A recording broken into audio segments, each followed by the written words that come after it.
伊朗对美国和自由世界构成威胁已经有47年了。他们意图置美国于死地，针对我们的人民，杀害美国人，通过谎言和讹诈企图获取核武器。他们以为能得逞，不再是了。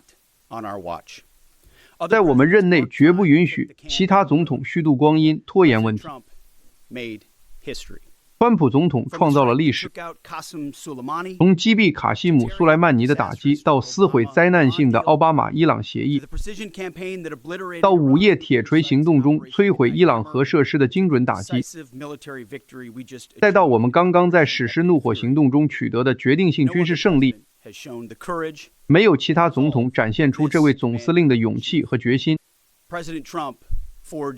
川普总统铸就了这一刻。伊朗祈求这次停火，我们都知道，正如总统今早发文称，这对世界和平来说是重要的一天。伊朗希望停火发生，他们已经受够了。史诗怒火行动是一场历史性的、压倒性的战场胜利，一场名副其实的军事胜利。无论从哪个角度来看，史诗怒火行动都重创了伊朗军队，使其在未来数年内都无法有效作战。你们看，在不到40天的时间里，我们的一个作战司令部、中央司令部仅使用了不到美国总作战力量的10%，就瓦解了世界上最大的军队之一，这个全球主要的恐怖主义支持国。结果证明完全无法保卫自己的人民或自己的领土。我们只释放了我们一小部分的实力，伊朗就遭受了毁灭性的军事失败。协同我们的以色列伙伴，美国军队按计划按时实现了每一个目标，完全按照从第一天起就制定的方案。伊朗海军已沉入海底，无论是苏莱曼尼级、他们的护卫舰级、他们引以为傲的无人机航母、潜艇、布雷舰，全部沉没。伊朗空军已被彻底摧毁，伊朗不再拥有任何形式的综合防空系统。我们掌控着他们的领空，他们的导弹计划实际上已被摧毁。发射器、生产设施和现有库存已耗尽并被大量摧毁，几乎完全失效。伊朗曾向我们的航空母舰发射了数百枚导弹和单向攻击无人机，他们对此着迷，但从未接近目标。所有这些发射物都在距离亚伯拉罕·林肯号航空母舰数英里之外就被轻易击落。他们只是在向虚无之地浪费弹药。与此形成鲜明对比的是，最重要的是，在昨晚超过800次打击中，我们彻底摧毁了伊朗的国防工业基础。这是我们任务目标的核心支柱。他们剩下的一点点埋藏在掩体里的东西，就是他们所拥有的一切了。他们仍然可以发射，我们知道这一点。他们的指挥和控制系统遭到严重破坏，无法真正沟通和协调，所以他们可能还会零星发射，但这将是非常非常不明智的。但他们不再能制造导弹、火箭、发射器或无人机。他们的工厂已被夷为平地，遭受了历史性的挫败。你们看，如果伊朗拒绝我们的条件，下一个目标将是他们的发电厂、桥梁以及石油和能源基础设施。这些目标他们无法防御，也无法实际重建，那将需要他们数十年时间。而我们当时已严阵以待，他们无法防御。川普总统有能力在几分钟内瘫痪伊朗的整个经济，但他选择了仁慈，他饶过了那些目标，因为伊朗在巨大压力下接受了停火。新的伊朗政权明白，达成协议远比等待他们的命运要好。这个新政权恰好看到了他们前任的遭遇，他们的最高领导层被系统性的清除，前任伊朗最高领袖已死亡，最高国家安全委员会部长已死亡，最高领袖办公室顾问已死亡，最高领袖军事办公室主任已死亡，国防部长已不在人世，伊朗革命卫队指挥官已死亡，武装部队总参谋长已死亡，情报部长已死亡，伊朗革命卫队海军司令已不在，伊朗革命卫队情报主管已死亡。我跳过了一大批，我可以一直说下去，包括新的所谓的新最高领袖受伤并毁容。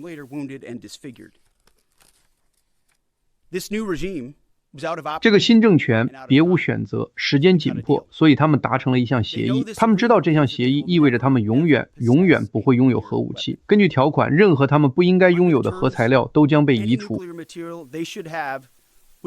任何材料，抱歉，他们不应该拥有的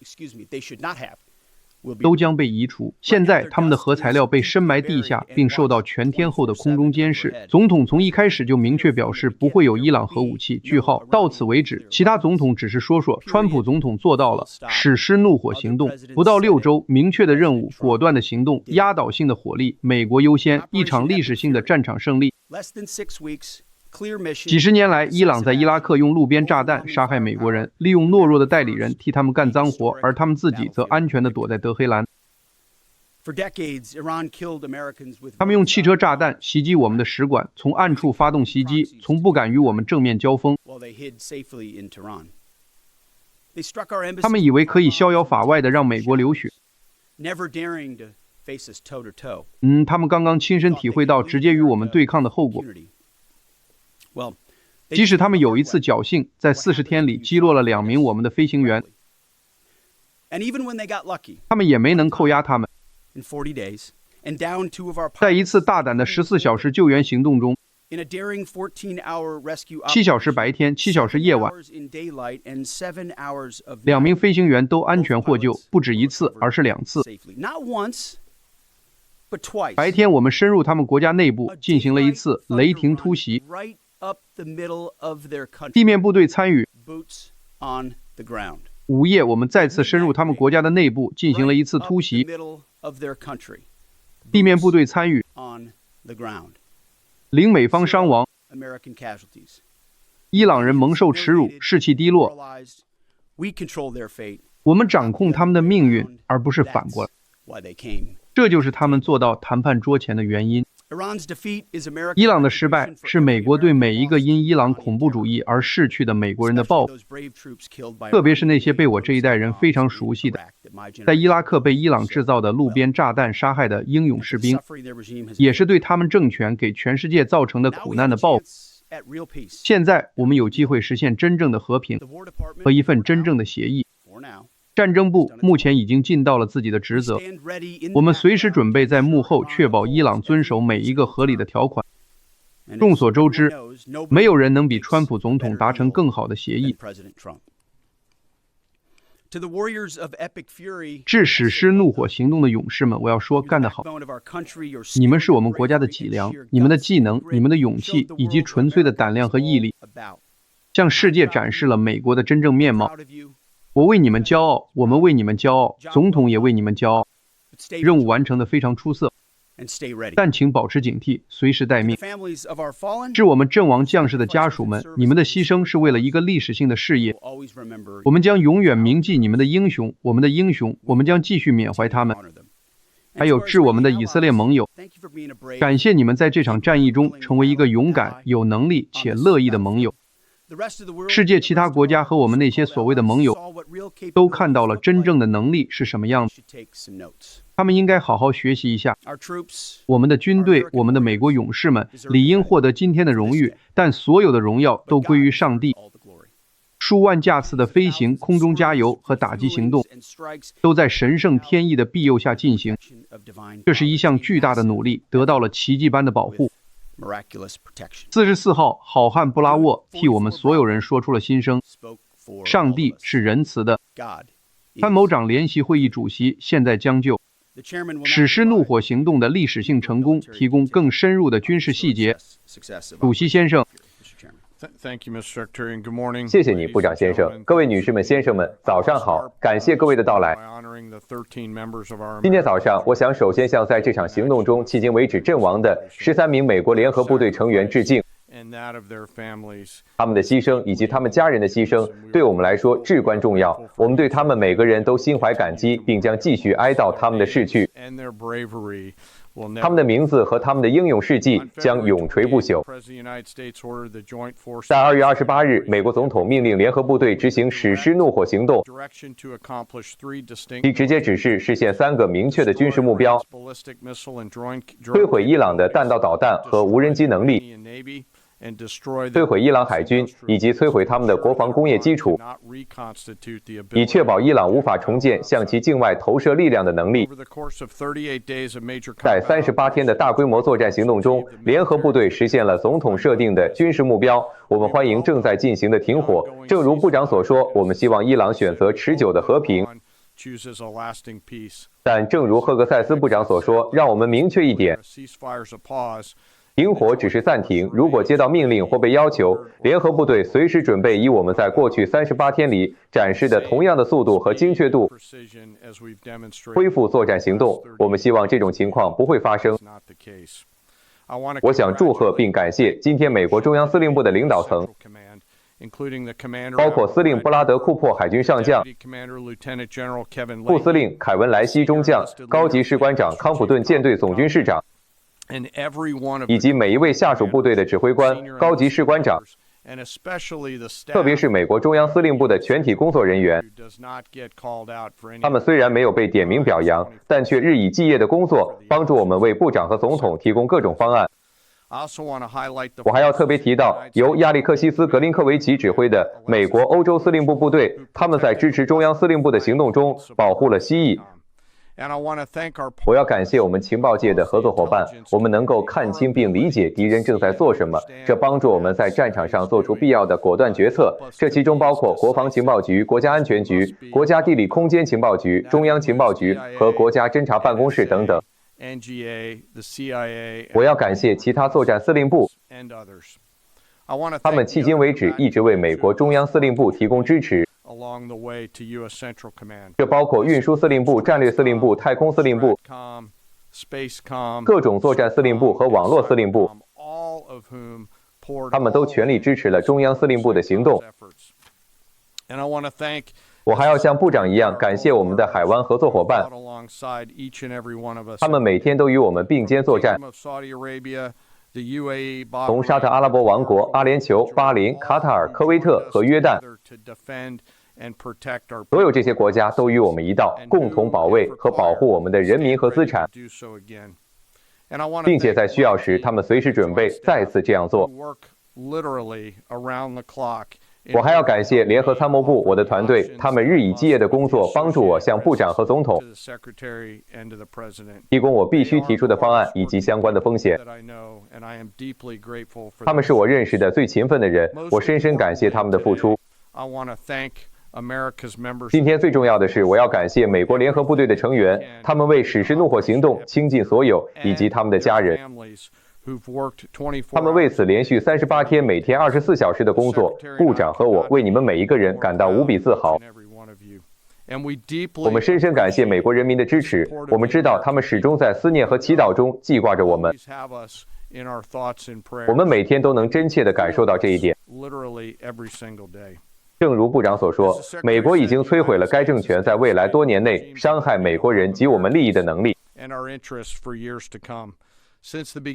自主要作战行动开始以来，美国联合部队已打击了13000多个目标，其中包括在战场上突然出现并立即得到处理的4000多个动态目标。这得益于我们联合部队卓越的指挥控制系统、情报洞察力和敏捷性。中央司令部部队摧毁了伊朗大约80%的防空系统，打击了1500多个防空目标，450多个弹道导弹储存设施，800个单向攻击无人机储存设施，所有这些系统都已不复存在。我们摧毁了伊朗的指挥控制和后勤网络，摧毁了2000多个指挥控制节点，并削弱了他们瞄准美国和友军的能力。我们知道，对于一名试图作战的伊朗低级指挥官来说，现在无疑是极其沮丧的。正如部长所说，伊朗海军现在大部分都沉入了阿拉伯湾海底。我们评估已击沉了他们90%以上的常规舰队，包括所有主要的水面作战舰艇。正如部长所说，150艘舰船沉入海底，还有一半的伊朗革命卫队海军小型攻击艇。来自陆海空的联合火力对海军水雷目标执行了700多次打击。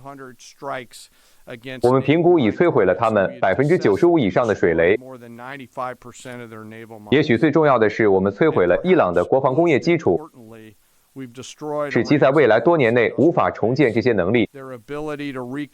我们与合作伙伴一道，袭击了他们大约90%的武器工厂。每一个生产沙赫德单向攻击无人机的工厂都遭到了打击。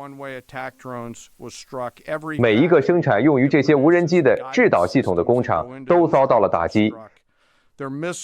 他们的导弹防御工业基础已被摧毁，80%以上的导弹设施以及固体火箭发动机生产能力都已不复存在。伊朗需要数年时间才能重建任何主要的水面作战舰艇，因为20多个海军生产和制造设施已被损坏或摧毁，而且伊朗近80%的核工业基础遭到打击，进一步削弱了他们获取核武器的企图。在整个史诗怒火行动中，我们的联合部队打击了伊朗在该地区投射力量和威胁美国的核心能力。为了做到这一点，需要部署在中央司令部、欧洲司令部和美国本土的5万多名美国作战人员的奉献和牺牲。联合部队执行了1万多次任务，其中包括62次轰炸机任务，其中18次是从美国往返飞行，向军事目标投掷炸弹。这些任务每次持续30多个小时，我们执行了18次。世界上没有其他军队能做到这一点，这证明了在他们背后默默服务的后勤部队的能力。我对运输司令部以及空军加油和机动部队的感谢无以言表。结合陆军和海军的联合火力，我们打击了13000多个目标，并且与我们的海湾合作伙伴一道，迄今为止已拦截了1700枚弹道导弹和单向攻击无人机，保卫了我们的部队、合作伙伴以及平民。如果需要，我们随时准备再次这样做。在此过程中，我们消耗了600多万份餐食。据我估计，还有95万多加仑咖啡、200万罐能量饮料以及大量的尼古丁。我是说，这对我们来说毫无问题。我已经列出了这些数据，但这并不能真正体现战斗的本质。这是一项艰苦而无情的工作，它是混乱的、炎热的、黑暗的、不可预测的，并且总是有未知因素。而我们的人民自豪地走向这些未知，并继续前进。尽管如此，联合部队展现了国家对我们要求的坚定决心。我们是一支以任务为中心的部队，我们的目标始终是为和平创造条件。今天我们做到了，同时我们也做好了准备，以防和平被打破。我们希望它不会被打破，但我们始终保持准备。在我把时间交还给部长之前，我还想快速回顾一下周末空军战斗机机组人员的救援行动，向大家更新一下，部长和我非常有幸直接与执行该任务的许多战士进行了交谈。从被救起的坠机机组人员到那些前往营救他们的部队，亲耳听到这些故事，只会加深我们对美国联合部队的坚韧、创造力、勇气和毅力的敬佩。这是一个触及我们作为联合部队、作为美国人核心和灵魂的故事，是为了他人而无私奉献。从后座飞行员44号好汉布拉沃看到直升机白天进入山谷接走他的前座飞行员时，那种纯粹而毫不掩饰的喜悦，因为他知道前座飞行员没有穿夹克，所以当他的前座飞行员被接走时，他内心充满了雀跃的喜悦。到那些在夜间进入并救起他的人员，再到那些为了支援行动而不得不放弃自己燃油的加油机部队，以及那些进入沙漠着陆点不是1次，不是2次，而是3次，与我们一起克服了多重突发情况的人员。这支联合部队过去是，现在也是一支敢于尝试、永不放弃的部队。他们每天都做着我们必须做的事情，敢于争取胜利，没有人员伤亡。我们之所以成功，是因为联合部队时刻准备着。他们彼此信任，信任他们的领导，信任他们的训练。他们始终牢记，我们做这些事情是为了让其他人能够生存。我们永远不会抛弃任何人。史诗怒火行动迄今为止的成功，我们希望它能继续下去，以周末这次令人难以置信的救援行动达到高潮。这是美国军队和我们联合部队专业精神和勇气的直接体现，是前线的军人，是我们在该地区的伙伴，是我们在情报界的队友，是战争部文职部门的领导，是制造我们所用工具和武器的美国工人，以及支持我们的美国人民，是他们帮助我们完成这些事情。我们站在这里，我今天站在这里感到谦卑，但坦率地说，对联合部队所能做的一切并不感到惊讶。他们的表现源于对彼此、对他们的使命以及对我们国家的深厚承诺。能够成为这支联合部队的一员，对我来说是莫大的荣幸。我为每天有幸看到的奉献和牺牲感到谦卑。最后，一如既往，我请求我们永远不要忘记我们的阵亡将士及其家人，特别是史诗怒火行动中牺牲的那13位。愿我们永远配得上他们的牺牲，并传承他们的遗产。那么，先生，我把时间交还给您。谢谢您，主席先生。我们将回答几个问题。亚历山德拉·英格索尔，美国第一新闻。首先感谢我们的将士们。目前我们的军队在护送船只通过霍尔木兹海峡方面扮演着什么角色？还有，总统在真相社交上说，美国将留守在那里，以确保一切顺利。显然，部长先生，您刚才提到，我们知道在伊拉克驻留数十年留下的伤疤。但是在这个关头，我们的军事存在具体意味着什么？是的，我们会留守的，我们哪儿也不去。我们要确保伊朗遵守停火协议，并最终做到谈判桌前达成协议。所以我们会坚守岗位，保持戒备，保持警惕。正如主席所说的，我们的将士们准备好防御，准备好进攻，准备好随时重启，使用任何必要的打击目标组合，以确保伊朗遵守协议。至于海峡，你们看到了最初达成的协议，那就是伊朗正在让船只通过，所以那将会发生，他们将会航行。最终，正如川普总统所说的，我的意思是，我们在霍尔木兹海峡内部的军事行动做得非常出色。库珀海军上将，我忘了提库珀海军上将的名字，他与中央空军、中央海军、中央陆军以及所有在那里的部队一起做得非常出色，为伊朗不再像以前那样有能力防守它了，奠定了基础。所以，正如川普总统向世界其他国家指出的那样，我们几乎不需要从海峡获得任何能源。只需要一小部分，是时候让世界其他国家站出来，确保在川普总统和战争部让伊朗达到了现在自愿开放海峡的境地之后，海峡能够保持开放，正如昨晚宣布的那样。好的，杰瑞。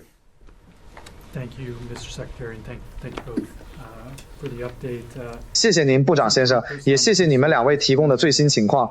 川普总统今天早上在真相社交上发帖说，伊朗发生了非常有成效的政权更迭，而且不会进行铀浓缩。美国将与伊朗合作，挖出并清除深埋的核尘埃。所以我这里只有2个问题。所以您部长先生和总统都提到了伊朗的新政权，那么这难道不是与我们交战了47年的那个政权吗？我们又如何当我们说这是一个新政权时，我们指的是什么？我们心里在想什么，我们又在说什么？然后我的第2个问题是，与伊朗的任何未来协议中，他们交出他们所有的浓缩铀，并承诺未来不再浓缩任何铀，这对美国来说是不可谈判的条件吗？好的，他们不能拥有核能力，这一点从来都是不可谈判的。所以现在他被埋藏着，我们正在监视他，我们清楚他们拥有什么，他们也知道这一点。他们要么会把它交给我们，就像总统阐明的那样，他们会自愿交给我们，我们会得到它，我们会拿走它，我们会把它运走，或者如果我们必须自己做些别的事情，就像我们在午夜铁锤行动中做的那样，我们保留那样的机会。但明确的是，伊朗这个新的伊朗政权知道，他们永远不会拥有核武器，也不会有获得核武器的途径。至于这个新政权，你们听到了我刚才念的那个名单，这是一群新的人，他们已经见识了美国军队的全部实力，并且对于我们谈判意味着什么有了新的考量，所以他们才来到谈判桌前，希望停火并停止交火。所以这个新政权，这个已经改变的政权，与美国有着不同的互动方式。就在这里，部长先生，谢谢您。这边先请。谢谢部长先生和凯恩将军，我是每日连线报的玛丽玛格丽特。我有2个问题。伊朗表示，通过霍尔木兹海峡的安全通行将需要与伊朗武装部队协调，并且会受到技术限制。您认为这意味着什么？另外，我们还听到报告说，伊朗今天早上仍在继续袭击目标。我们什么时候才能说宽限期已经结束了？我们是否正在给他们宽限期？是不是有什么误解？这到底是怎么回事？我们知道的是，伊朗会说很多话，很多人也会说很多话，声称很多事情已经达成一致，并声明的是海峡是开放的。我们的军队正在监视，我相信他们的军队也在监视，但商业活动会继续进行，市场对此的反应也正是基于这个现实。至于射击事件，我们昨晚一直在实时监控，我们当然在监控。伊朗最好能想办法把信鸽送到他们偏远地区的部队那里，让他们知道不要再射击了，不要再进行单向袭击或发射导弹了，因为停火协议有时需要时间才能真正生效。我们正在密切关注，我们已经做好了准备，如果必要的话，但我们希望并相信它会持续下去。是的。谢谢你，部长。你为什么这么没礼貌？请等一下，我正在点人提问。谢谢你，赫格塞斯部长。昨天总统在他的真相社交上威胁要消灭一个文明，那份声明在美国引起了巨大的反响。如果伊朗昨天没有在截止日期前坐到谈判桌前达成协议，总统是否真的准备彻底消灭伊朗？就像我说的，我们有一套锁定的准备就绪的目标，包括基础设施、桥梁和发电厂。请记住，这是一个恐怖政权，一个军事政权。他们利用所有这些东西进行军民两用，为他们的军队提供资金，为他们的恐怖行动提供资金。我们有很多合法的目标，他们清楚地知道我们有能力做到什么程度。我们袭击了哈尔克岛上的一些军事目标，这是一种信号，他们无法防御。因此，伊朗最终明白，他们未来生产发电、为他们的恐怖政权提供燃料的能力掌握在我们手中，掌握在川普总统手中。这就是他们坐到谈判桌前的原因。他最终说，我们可以从你们手中夺走一切，你们出口能源的能力将被剥夺，而美国军方有能力不受惩罚地打击这些目标。正是这种威胁让他们最终说，嘿，好吧，我们想达成这项协议。是的，这位早上好，部长先生和主席先生，我是来自真实美国之声的戴维·齐尔。在停火期间，当我们看到伊朗重新武装、重新集结、重新部署武器系统和防空系统时，我们该怎么办？另外，我们是否已经确认击落我们 F-15战机的防空系统或便携式防空导弹系统的具体型号？它对我们的巡逻机是否仍然构成威胁？我们仍在处理那次击落事件的具体细节。机组人员通常在返回后会与同次飞行的其他成员一起进行任务汇报。他们会像往常一样回去仔细分析，汲取了哪些战术教训？我们是否感知或看到了什么？我们本可以做些什么不同的事情吗？正如我在上次新闻发布会上提到的，每次我们遭受这样的损失时，我们都会这样做，以便我们能成为一个快速学习的组织。至于你问题中关于伊朗军队调动的部分，美国中央司令部将继续监测局势，他们将继续拥有一系列应对方案，如果需要，将向部长和总统寻求指导，并准备好按照我们现有的正常程序，对合法的军事目标执行他们被命令执行的任务。我只想指出，这是一个很好的问题。伊朗调动的越多，伊朗部署的兵力越多，他们就越容易成为我们现在的目标。请记住，我们可以看，我们可以观察，我们可以感知，我们知道他们在哪里。所以，如果他们试图预先部署，他们只是在为我们制造更成熟的军事打击目标。如果他们在谈判桌上做出错误决定的话，好的，这位。Secretary Louis Martinez with ABC News. First a question to General Kane. 部长先生，我是 ABC 新闻的路易斯·马丁内斯。首先向凯恩将军提一个问题。在您个人看来，霍尔木兹海峡因冲突而关闭的风险，在导致对伊朗采取行动的决策过程中，是否得到了足够早的缓解？在您看来，伊朗是否控制着霍尔木兹海峡？我们刚刚听到部长说，伊朗正在让船只通过。这可能意味着不仅仅是部长也说过，美国海峡是开放的，他确实说过，先生。但是在您看来，先生，美国如何确保安全通行？还有部长先生，您今天能否说美国政府实现了您一直以来所阐述的军事目标？但是从战略上讲，这算是一场胜利吗？还有，您早些时候说过，总统展现了仁慈，但是您自己3周前说过，我们不会对伊朗军队手下留情，不会手下留情。您如何将这两者联系起来？您认为您的言论是否可能让美国军队处于危险之中？我努力在这里表现的友善，但是你确实听了我说的，对吗？我阐述了目标，我们相信我们已经实现了它们，这是一场历史性的军事胜利。而且川普总统作为总司令，有能力迫使对手坐到谈判桌前，这正是他所做的。最后他选择说，你知道吗？我宁愿在谈判桌上和你谈，也不愿彻底摧毁你出口石油和资助你的恐怖政权的能力。所以他确实做出了那个选择，那是他的选择。他是一位追求和平的总统，他一直愿意做出那些美国人民选举他来做的真正艰难的决定。当然了，这是一个很典型的问题，当然这是美国广播公司 ABC 会提出的问题。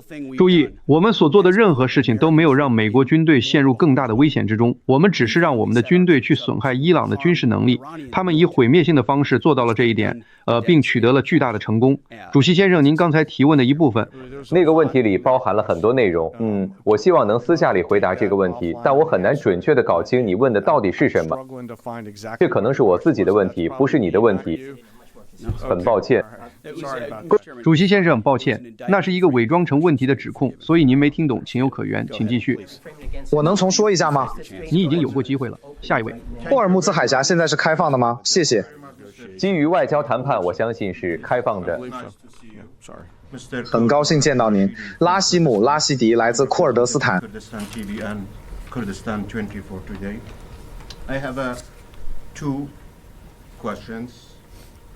我今天代表库尔德斯坦电视台和库尔德斯坦24频道，我有2个问题。部长先生，你们的部队会留在该地区继续保卫和保护你们的盟友，并承担他们的安全责任吗？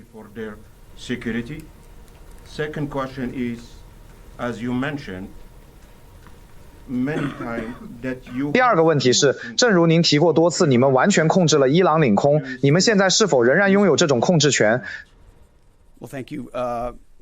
好的，谢谢你的提问。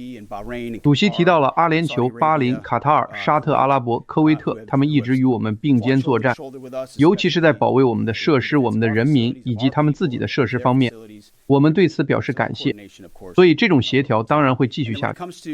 至于伊朗上空，我只想再次指出，就像图 A 和图 B 所展示的，白天7个小时，晚上7个小时。如果任何外国对手试图在我们的领土上做同样的事情，他们将没有能力做到。他们会不会这里或那里有一个发射系统？也许会。他们有没有一个能够保卫他们领空的网络或系统？不，他们没有。正如主席所阐述的，那已经被拆除、削弱和摧毁了。所以，这是一个细微但重要的区别。这位请提问。你有问题吗？请提问。是的。是的。实际上我有2个问题想问您。那么在这段时间里，总统是否仍在鼓励平民起来反抗伊朗政权，还是说他们对这次新的政权更迭感到满意？或者说这2周的时间是为了观察事态会如何发展？另外，您提到了浓缩铀的问题，这是否需要特种部队或其他军事人员，我们的军人参与？谁会被派进去并被信任去取出那些铀？再说一遍，关于铀的问题，我们正在密切关注。我们知道他们拥有什么，他们会交出来的，我们会拿到它，我们会把它带走。如果有必要，我们可以采取任何必要的手段。所以这是总统将要解决的问题。我们已经通过午夜铁锤行动把他们置于现在的境地，这就是他现在这个局面的原因。第2个问题是关于人民的。听着，我非常希望看到伊朗人民抓住这个机会。他们曾被前政权压迫，他们将在这个新政权下获得新的机会。这还有待观察，这不是我们这次行动的目标。但他们是勇敢的人民，前政权对他们做了可怕的事情，成千上万的人被针对、被杀害、被暗杀，这是政府绝不应该做的事情。我们祝他们一切顺利。当然，非常感谢大家，谢谢。